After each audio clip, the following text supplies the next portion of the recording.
Hey there, and welcome to Shift Happens with Shay. I'm Shay, your host and licensed marriage and family therapist. This podcast is where we dive into all the shift life throws our way, whether it's relationships, mental health, personal growth, or just figuring out this crazy journey of adulting. Here, we're all about honest conversation, real stories, and a whole lot of laughs as we tackle life's challenges together. This is your space to grow, explore, and feel seen. So grab a cozy spot, maybe a cup of coffee or wine, and let's get ready to shift through it all. Thanks for tuning in. And remember, no matter what life brings us, we're in this together. Hi, beautiful people. Welcome back to another session. How have you been? It's been 2 weeks since our last one where we talked about the power of saying no. I hope you guys have been practicing that, putting some boundaries in place with people who truly need it, jobs, events, anything that you've had trouble saying no to. So how did you do? Did you do okay? And also, don't beat up yourself if you didn't. If it was hard and it was difficult, take that time to journal it. Why was it so hard? Is it because I'm so used to saying yes? Am I afraid of people's thoughts about me? Why do I care about what their thoughts are? What does that mean for me? Just take some time for yourself. Don't beat yourself up. Practice makes perfect. So we definitely want to perfect the art of saying no. And sometimes maybe the art of letting go may help you release what no longer serves you. It may help you release that yes. So I'd say for me, letting go can show up in a lot of ways in my life, whether that's jobs I had to let go, friendships, which you guys heard in session 3. There are just many examples out here. I will say relationships tend to be easiest for me to think about. Of course, we can talk about habits and mindsets.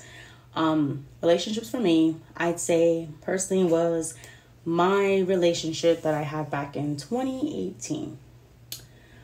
I had started dating this guy, of course, after I think it was POF, one of those apps, right? Because it's hard to meet people in face-to-face.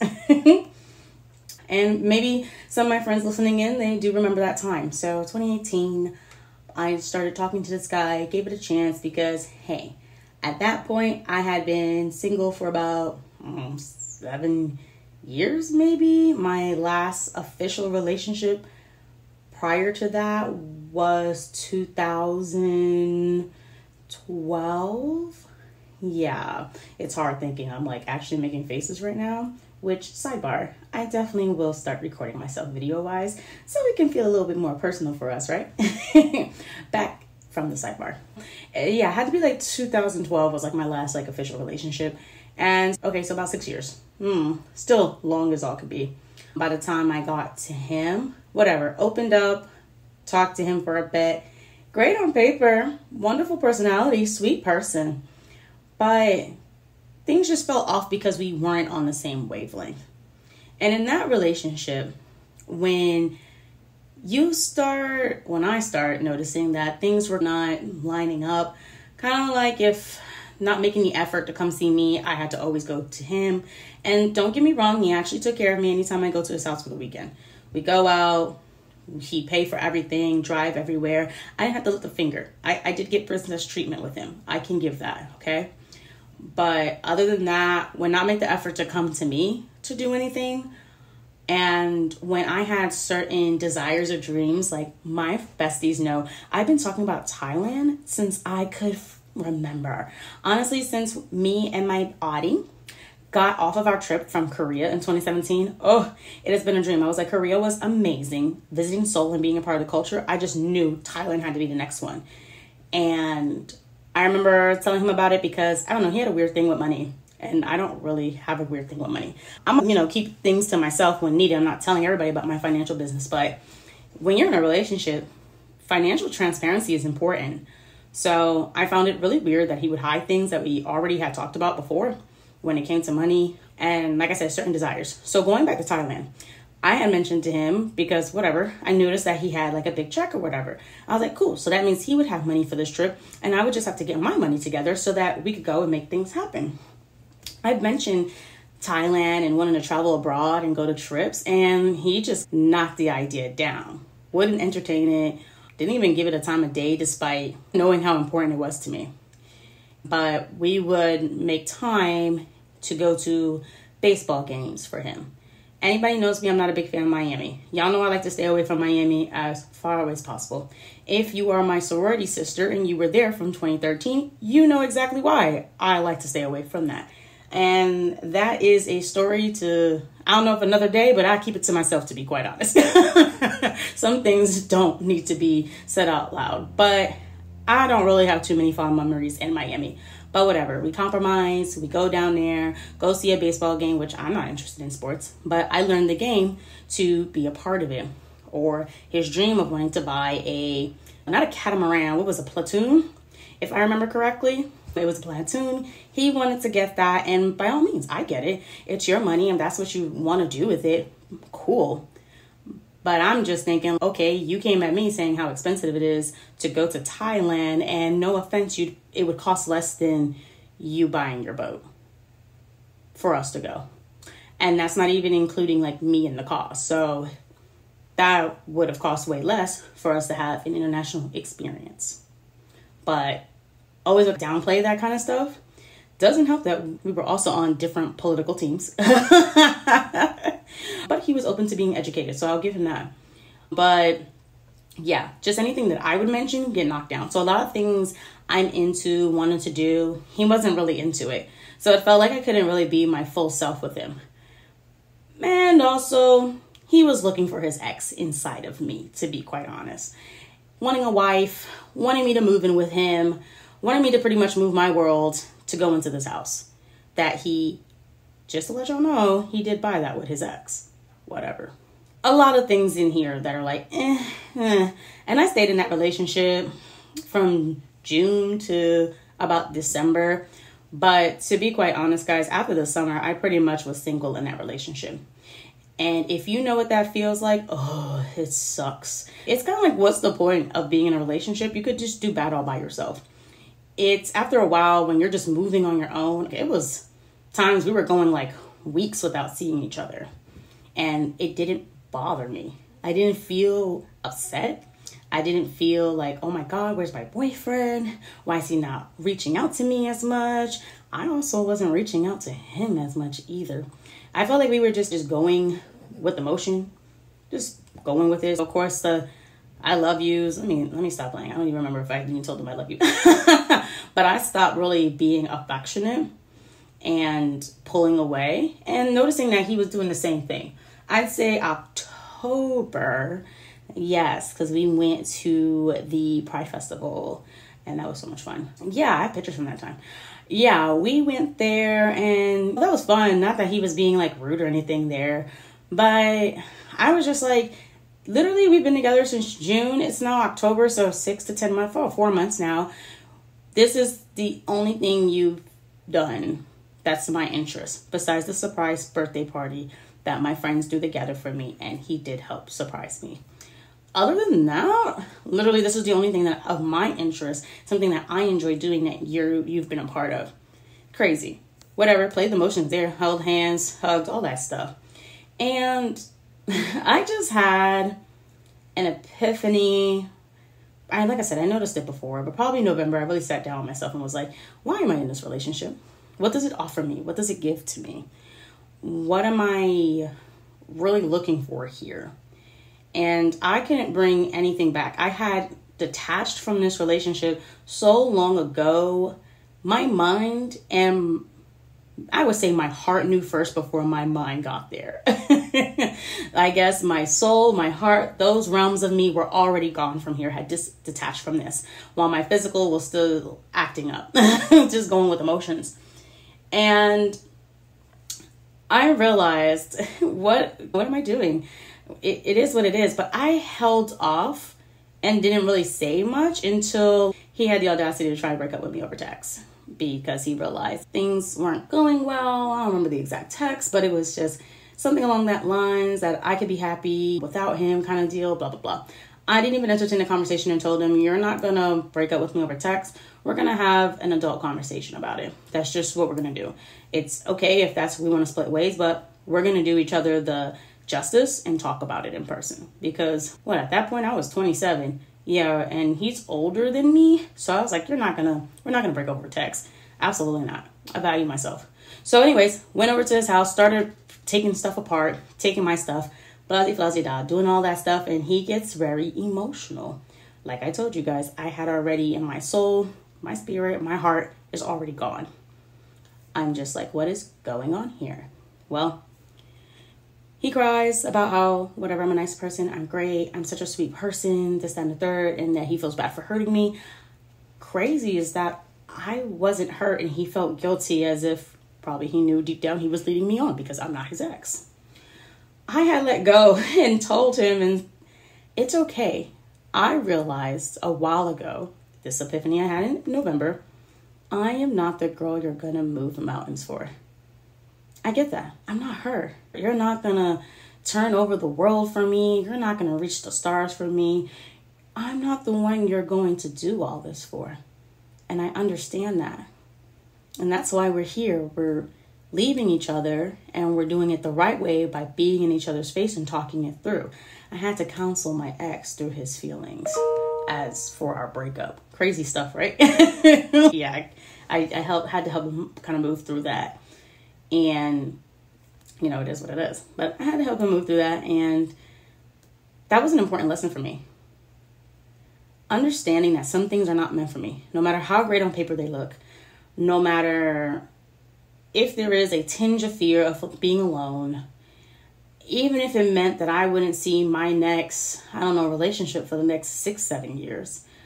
That me being caged up and staying in something that wasn't meant for me and didn't make me happy, didn't bring any pretty much joy to my life. I'm not gonna say he didn't bring any joy, but it didn't justify enough to keep it going. Let it go. Let it go. Why stay in a situation where you're unsatisfied? Whether that's a relationship, whether that's a career, whether that's a friendship, whether that's even an event you're going to and you thought it was going to be amazing or whatever, or just a crowd of people you're around. Why stay if it doesn't benefit you?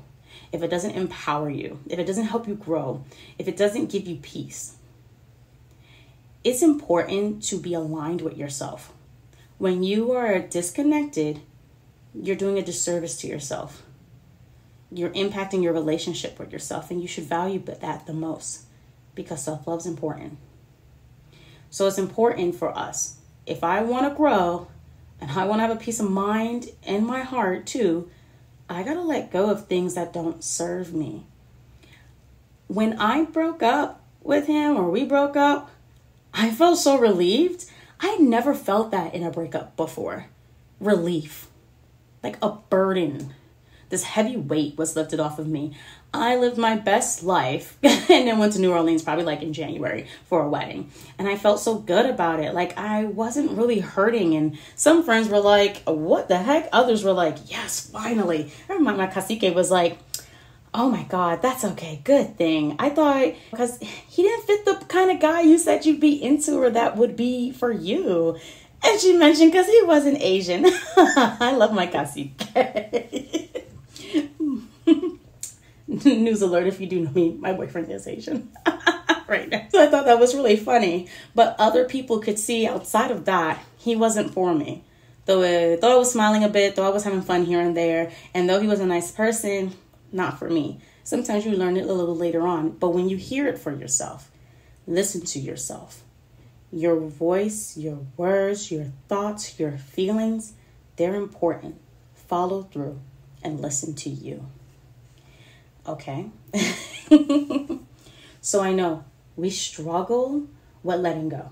Why? Comfort zones, fear of changes, or even the attachments that we have created while being in the situation because it has meaning to it. And that's okay. At one point, it did possibly serve you. At one point, it was a discomfort zone that you made comfortable. At one point, it was the change that you needed for yourself. And now it no longer serves anything. It hurts more.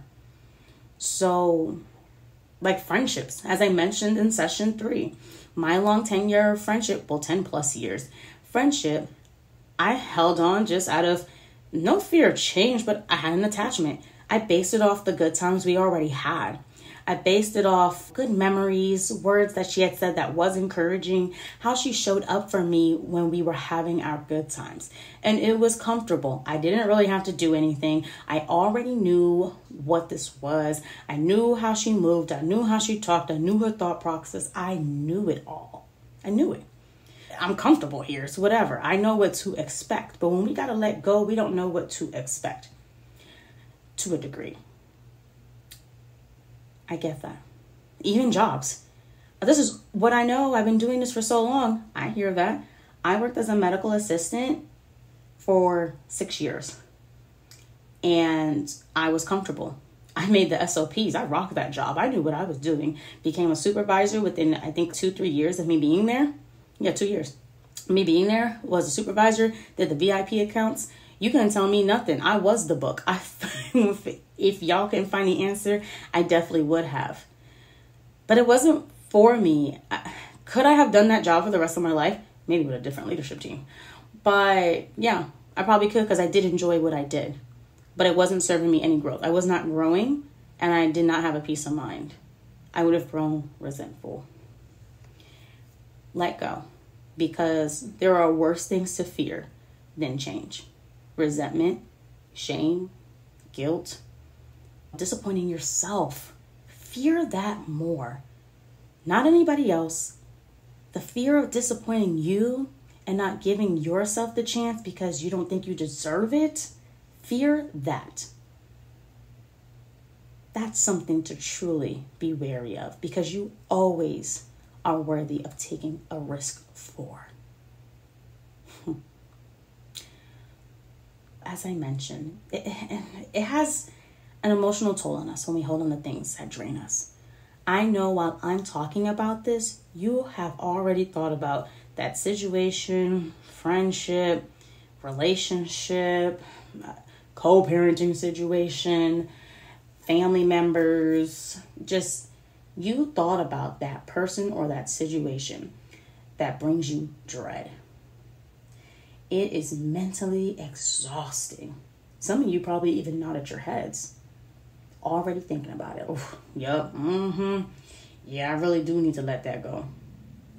Any certain lifestyle, job, friendship, you thought about it. And you thought about how it hinders your personal growth.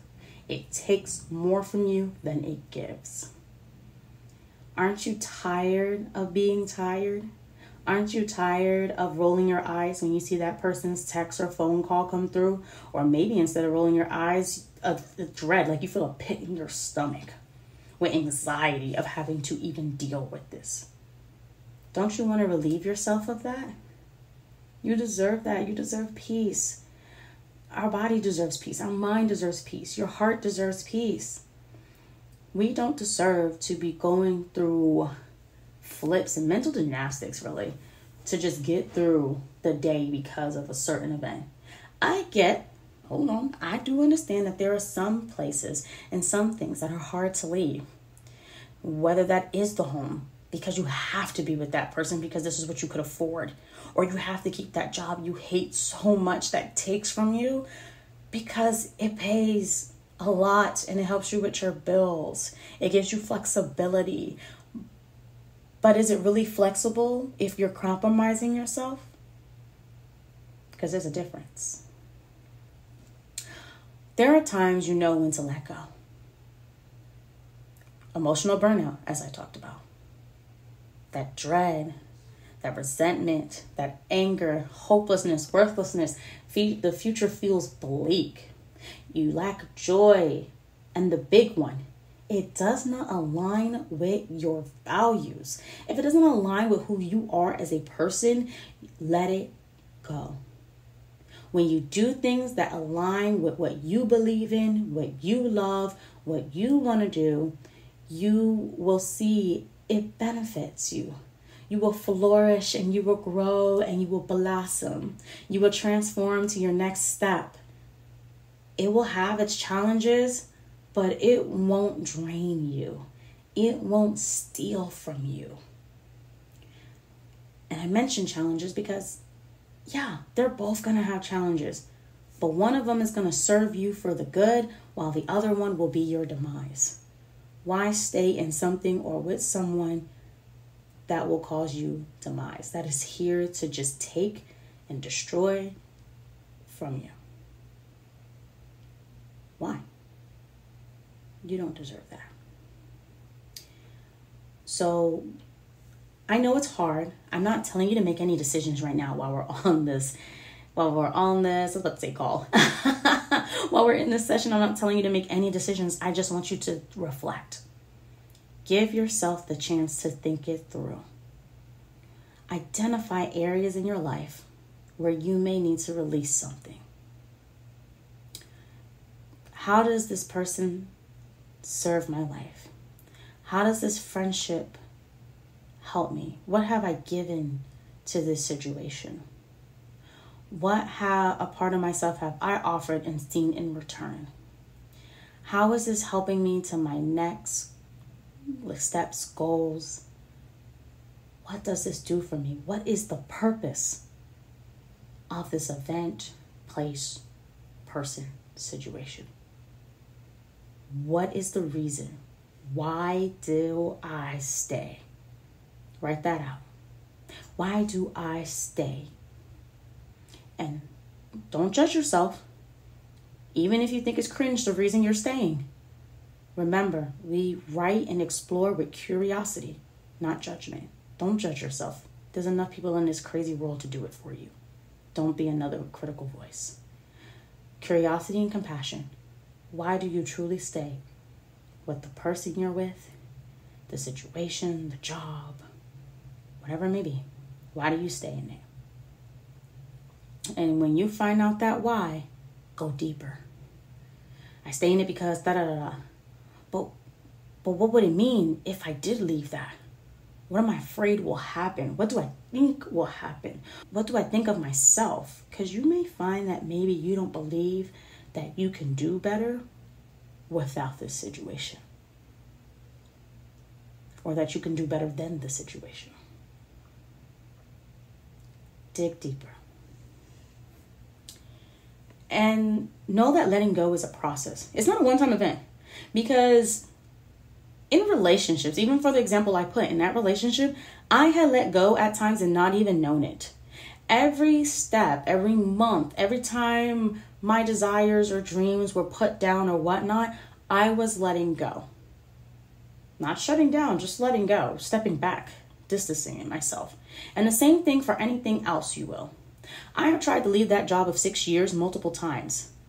The year that I became a supervisor, actually, I applied to a lot of places. I applied to so many places. It's not going to be a one and done all the time. There are going to be times where it's going to be hard and you're going to have to think about it, sleep on it, think about it, sleep on it, reflect, talk with your counsel, your loved ones, your close ones that you were okay with being vulnerable with, checking in and letting go little by little. And some things do require us to do it little by little. Gradual detachment, seeking support, reframing your thoughts. That will take time to change mindsets, toxic relationships, toxic friendships, toxic careers. It will take time. Give yourself grace and compassion as you go through this shift in your life. It's like grief. There are emotional stages to letting go. You're going to grieve it because you're going to think about the potential. You're going to grieve all that you put into it. You're going to grieve how much you invested. You're going to grieve what its initial purpose was, why you even were in here, how'd you get here. You're going to grieve that. And that's okay. That's where we all have to start.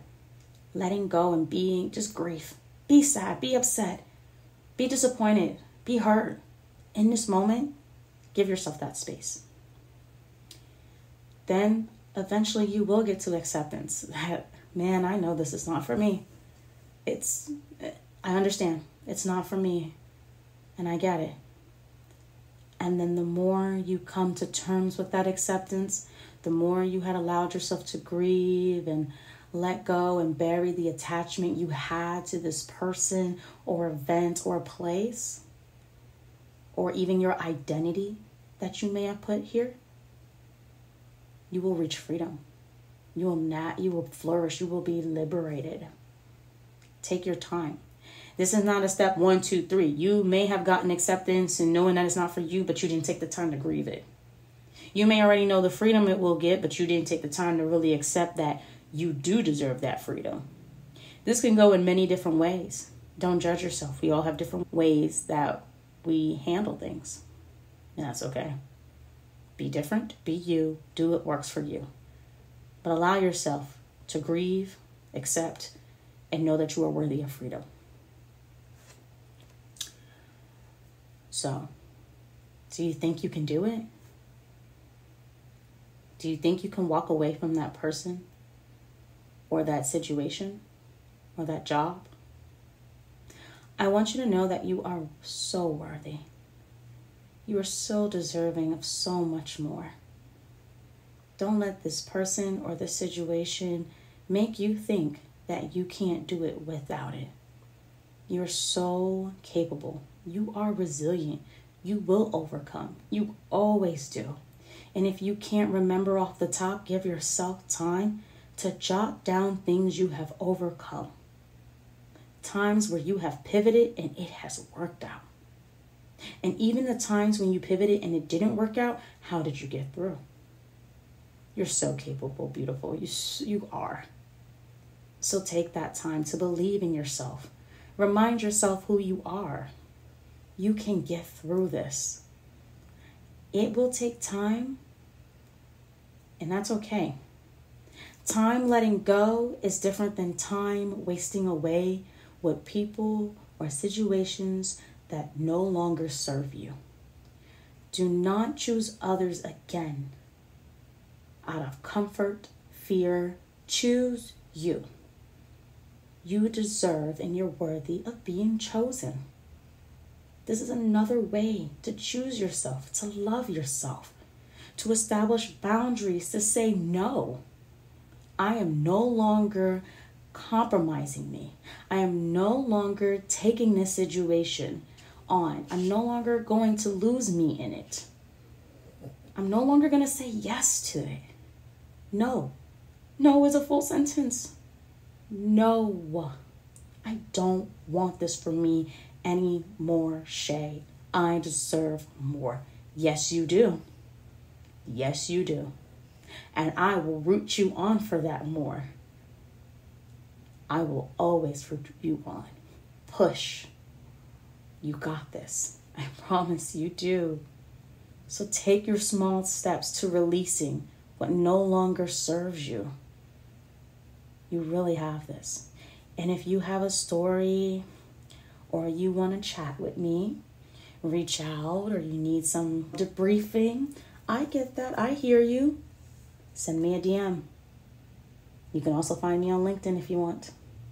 If you want to look me up and actually do sessions with me because you need help with letting go, you can do that. Find me and we can start our therapeutic journey together. In the meantime, if you're not ready for therapy, that's okay. Soundboard with me. Let's connect. We'll talk on Instagram. You'll see your community. You guys are here to shift with each other. Sip and shift. You deserve to not be alone with us. I am your online diary. And whatever feelings came up with you, whatever triggers you felt, that emotional trigger, you felt your heart cinch up, you felt it get tight, your chest, your stomach felt like a pit, you cried, you felt chills. Whatever came up for you, let them pass. Leave the heaviness with me, but do the work after you listen to this podcast, after this ends. Do the work to let go what no longer serves you, because you are worthy of more. Okay. And this goes back into building and maintaining meaningful connections in our life. That's going to be our next episode. Because after we let go what's no longer for us, we make room for what is. We make room to actually take time to build better connections, communities, opportunities. You free up your heart to receive. We have to let go in order to receive.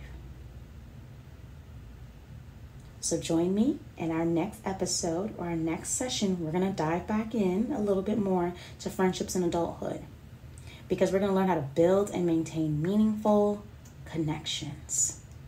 Those connections that evolve over the years that you truly deserve, honestly. I know you probably thought about somebody you already have that way. And it's okay. If you know somebody who doesn't have that, tell them to tune in. But I hope today you got what you needed. Thank you for tuning in.